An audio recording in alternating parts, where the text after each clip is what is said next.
भारत के पश्चिम में एक छोटा सा गांव था, जहां की हरियाली और शांत माहौल ने सभी को मोहित कर रखा था। इस गांव में एक परिवार रहता था, जिसमें रमेश, उसकी पत्नी सीमा और उनका बेटा राहुल शामिल थे। रमेश एक ईमानदार और मेहनती व्यक्ति था, जो गांव के लोगों की मदद करने के लिए हमेशा तैयार रहता था। एक दिन रमेश को पता चला कि गांव के पास के जंगल में कुछ अजीब हो रहा है। कुछ लोग वहां जाने के बाद वापस नहीं लौटे थे। गांव में डर और अफवाहों का माहौल बन गया था। रमेश ने सोचा कि उसे इस रहस्य का पता लगाना चाहिए। एक रात जब पूरा गांव सो रहा था, रमेश ने निर्णय लिया कि वह अकेले ही जंगल में जाएगा। उसने सीमा से कहा, मैं इस रहस्य को सुलझाने जा रहा हूँ। अगर मैं वापस नहीं आया तो तुम राहुल का ख्याल रखना। सीमा ने उसे रोकने की कोशिश की, लेकिन रमेश ने अपनी जिद पर अड़े रहने का फैसला किया। जंगल में प्रवेश करते ही रमेश को एक अजीब सी सिहरन महसूस हुई। हर कदम पर उसे ऐसा लग रहा था जैसे कोई उसे देख रहा हो।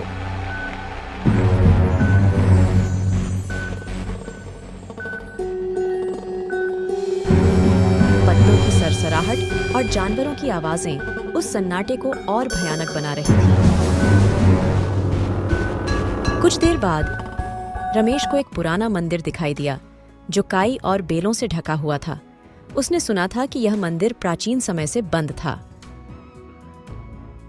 रमेश ने मंदिर के पास पहुंचकर उसका दरवाजा खोलने की कोशिश की, लेकिन वह बहुत भारी था।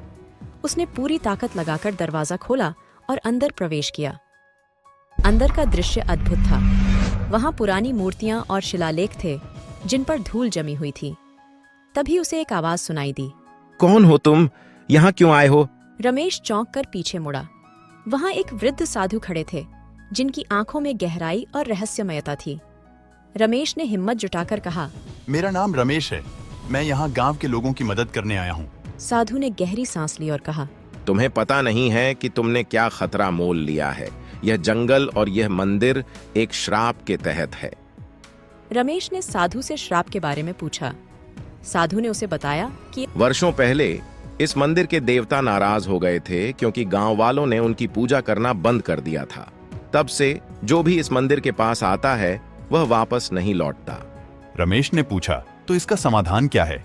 कैसे इस श्राप को समाप्त किया जा सकता है? साधु ने कहा, इसके लिए तुम्हें कुछ कठिन परीक्षाओं का सामना करना पड़ेगा। रमेश ने दृढ़ता से कहा, मैं तैयार हूँ। साधु ने उसकी आंखों में देखा और कहा, तो सुनो, पहली परीक्षा तुम्हारी हिम्मत की होगी। साधु ने एक दरवाजा खोला, जिसके पीछे एक अंधेरी सुरंग थी, और कहा, इस सुरंग में जाओ और वहां से एक ज्योति लानी होगी। रमेश ने बिना कोई सवाल किए सुरंग में प्रवेश किया। अंदर घुप अंधेरा था और रहस्यमय आवाजें सुनाई दे रही थीं।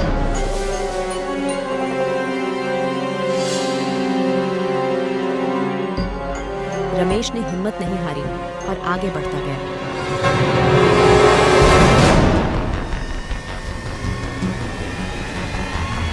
कुछ देर बाद उसे एक छोटी सी ज्योति दिखाई दी।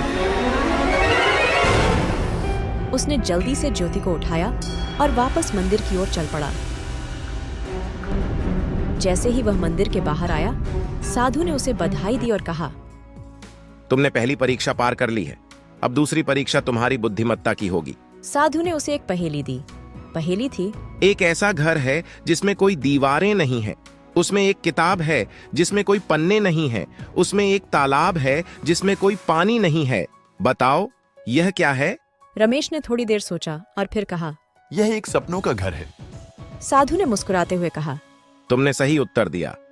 अब अंतिम परीक्षा तुम्हारी निष्ठा की होगी। साधु ने रमेश को एक छोटा सा संदूक दिया और कहा, इस संदूक को खोलो, लेकिन ध्यान रखना, इसमें जो भी मिलेगा उसे किसी को भी नहीं बताना है। रमेश ने संदूक खोला और देखा कि उसमें एक छोटी सी मूर्ति थी, जो सोने की थी।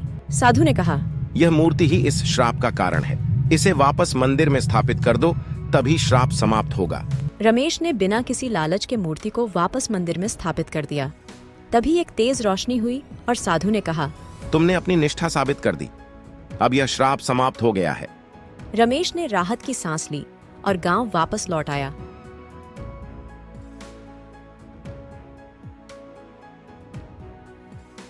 गांव वाले उसकी बहादुरी की प्रशंसा करने लगे। रमेश ने देखा कि उसके इस कार्य ने न सिर्फ गांव को सुरक्षित किया, बल्कि उसे एक नया जीवन दर्शन भी सिखाया। उसने समझा कि सच्ची निष्ठा और ईमानदारी ही इंसान की सबसे बड़ी ताकत है।